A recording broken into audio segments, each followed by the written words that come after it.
بسم اللہ الرحمن الرحیم۔ السلام علیکم ورحمۃ اللہ۔ جس وقت بلایا گیا طبیب کو تو طبیب نے کہا یہ تو زہر ہے، اور زہر جان بوجھ کر لگایا گیا۔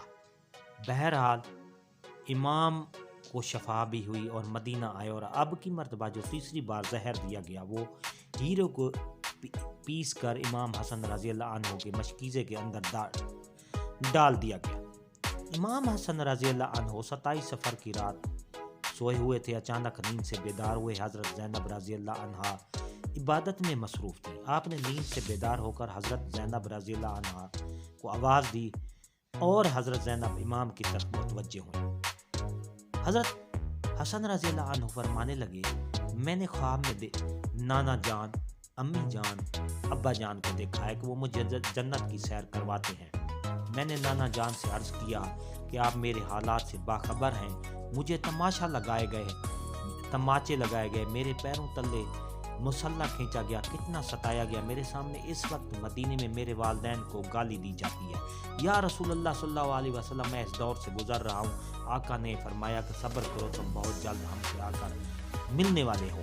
امام حسن رضی اللہ عنہ نے ایک اور خواب دیکھا کہ آپ کی پیشانی پر قل هو اللہ شریف لکھی ہوئی ہے۔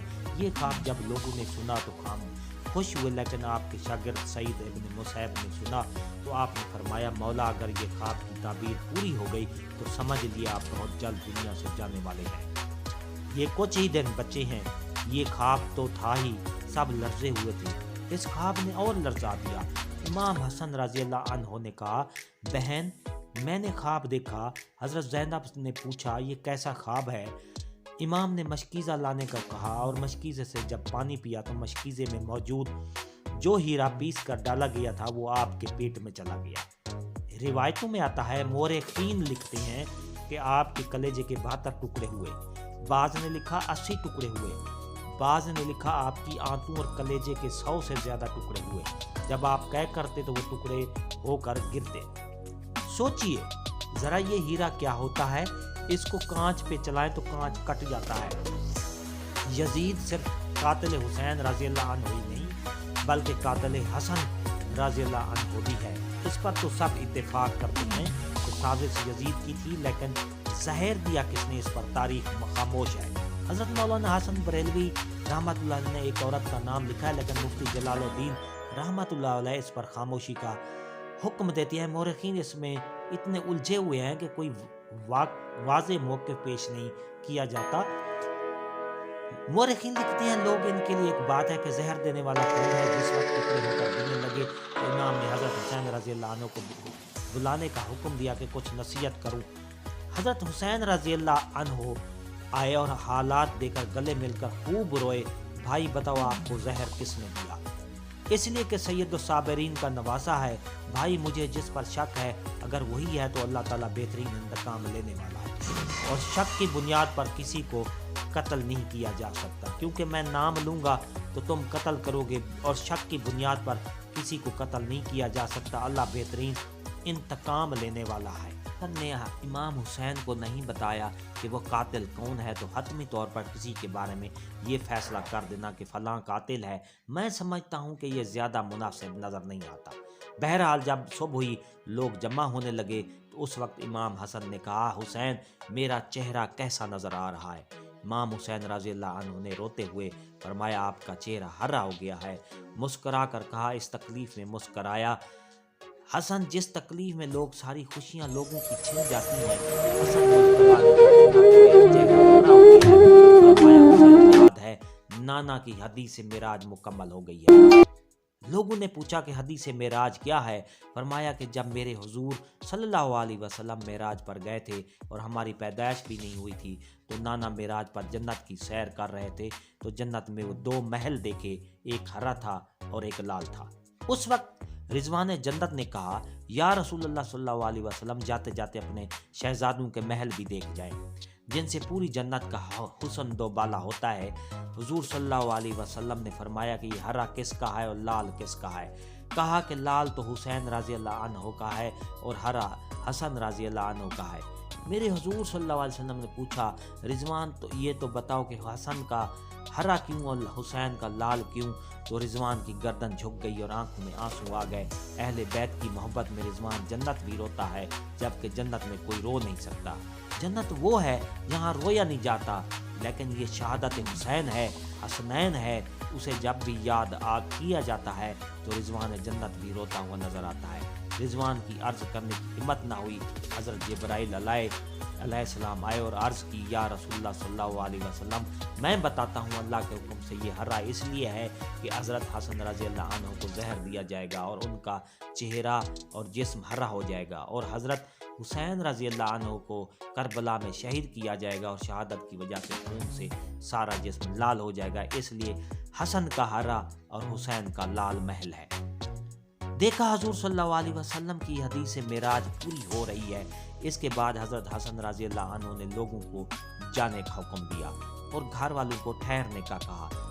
اس وقت مولا حسن کے 3-4 بیٹے تھے۔ ان بیٹوں میں ایک بڑا بیٹا تھا جس کی عمر صرف 7 سال تھی۔ وہ بڑا خوبصورت تھا، نام قاسم تھا، اور ماں کا نام فروہ تھا۔ فروہ گویا ان کے سامنے اپنی بیوگی کی گھوم رہی تھی۔ ہائے بیوگی، بے کسی، لیکن زبان سے کچھ نہ کہہ سکتی تھی۔ جب سارے لوگ چلے گئے حتیٰ کہ کوئی نہ کوئی بچا، تو حضرت حسن رضی اللہ عنہ نے اپنے بازو پر بندے تعویذ کو کھولنے کا حکم فروہ کو دیا۔ تعویذ کھولا اور کھول کر حضرت حسن نے کہا، میرے بیٹے قاسم کو میرے پاس لاؤ۔ اپنے ہاتھوں سے وہ تعویذ بیٹے کے بازو پر باندھ دیا اور فرمایا، بیٹا ایک وقت آئے گا جب تو شدید مصیبت میں گرفتار ہو جائے گا، اس وقت یہ تعویذ کھول کر دیکھ لینا۔ اس کے بعد حضرت حسین رضی اللہ عنہ کو بلا کر وصیت کی اور کہا، حسین صبر سے کام لینا، اور میری تمنا ہے کہ جس وقت میرا جنازہ اٹھے تو مجھے نانا کے قدم میں دفن کرنا چاہتا ہوں۔ امام عالی مقام 28 سفر کو ایک روایت کے مطابق 29 سفر کو اور ایک روایت کے مطابق 5 اس طرح کے آپ کا پورا جسم ہرا ہو چکا تھا اور اندر کی آنتوں کے ٹکڑے قے کی صورت میں بہر گرے ہوئے تھے۔ حضرت حسن رضی اللہ عنہ کی شہادت ہوئی تو آپ کی تجہیز و تدفین کے لیے جنازہ اٹھایا گیا، لیکن یہ بھی تاریخ کا بدترین باب ہے کہ جب جنازہ بہر لے کر آئے اور حضور کے روضے مبارک میں حضرت حسن رضی اللہ عنہ کو دفن کرنا چاہتے تھے تو بنو امیہ کے وہ غلیظ، جسے دنیا مروان کہتی ہو، بدترین آدمی جس پر میرے آقا صلی اللہ علیہ وسلم نے لعنت کی تھی، اس نے کہا، میں ان کو دفن نہیں ہونے دوں گا۔ امام حسین رضی اللہ عنہ نے کہا، میرے بھائی کی وصیت ہے، میں دفن کروں گا۔ یہاں تک کہ مورخین نے لکھا کہ اس ظالم نے کمان تیر سے نکالا اور امام حسن رضی اللہ عنہ کے لاشے پر چلانا شروع کیا۔ ایک بندہ جو شہید ہو چکا ہے، لوگ کہتی ہیں کہ مروان کو، یزید کو اتنا برا نہ کہو، اس لیے کہ انہوں نے کیا کیا ہے، یہ کیا ہے۔ میرے مرے ہوئے انسان کا تو دشمن بھی احترام کرتا ہے۔ مروان کے ساتھ ظالم کیسا ظالم تھا، نانا کے قدموں میں نواسے کو لے جا رہے تھے تو تلوار سے جنازہ روک دیا اور جنازے پر تیر چلانا شروع کر دیا۔ بعض روایتیں یہاں تک آتی ہیں، جنازہ حسن پر تیر چلائے۔ حضرت زینب رضی اللہ عنہا نے کہا، فاطمہ کے 2 بیٹوں کے جنازے میں نے دیکھے ہیں، حسن کو تو دوبارہ کفن ملا ہے، حسین کو تو ایک بار بھی کفن نہ ملا۔ لوگوں نے کہا، حسن کو دوبارہ کفن کیسے ملا؟